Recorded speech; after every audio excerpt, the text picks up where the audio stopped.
Secretariat അങ്കണത്തിൽ ഓണത്തിനൊരു മുറം പച്ചക്കറി പദ്ധതിയുടെ സംസ്ഥാനതല വിളവെടുപ്പ് ഉദ്ഘാടനം മുഖ്യമന്ത്രി പിണറായി വിജയൻ നിർവഹിച്ചു.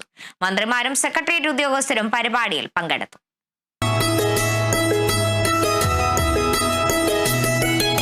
ഈ വർഷത്തെ ഓണത്തോടനുബന്ധിച്ച് കൃഷിവകുപ്പ് സംഘടിപ്പിക്കുന്ന ഓണത്തിനൊരു മുറം പച്ചക്കറിയുടെ ഭാഗമായി സെക്രട്ടേറിയറ്റ് വളപ്പിലെ പച്ചക്കറി കൃഷി വിളവെടുപ്പ് മുഖ്യമന്ത്രി പിണറായി വിജയൻ നടത്തി.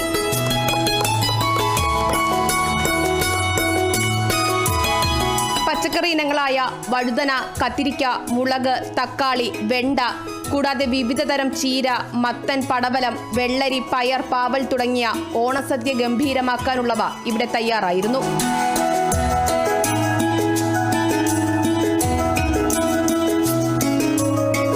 രണ്ടായിരത്തി 2025-26 സാമ്പത്തിക വർഷത്തിലാണ് പച്ചക്കറി പദ്ധതി നടപ്പിലാക്കിയത്.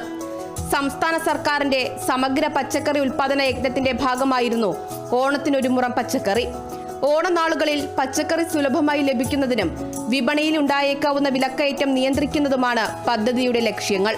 സെക്രട്ടേറിയറ്റ് വളപ്പിൽ പച്ചക്കറിക്കൊപ്പം പൂക്കളും കൃഷി ചെയ്തിരുന്നു. ജമന്തിയും ചെണ്ടുമല്ലിയുമെല്ലാം ഓണത്തിന് സെക്രട്ടേറിയറ്റിൽ നിന്ന് വിപണിയിലെത്തും.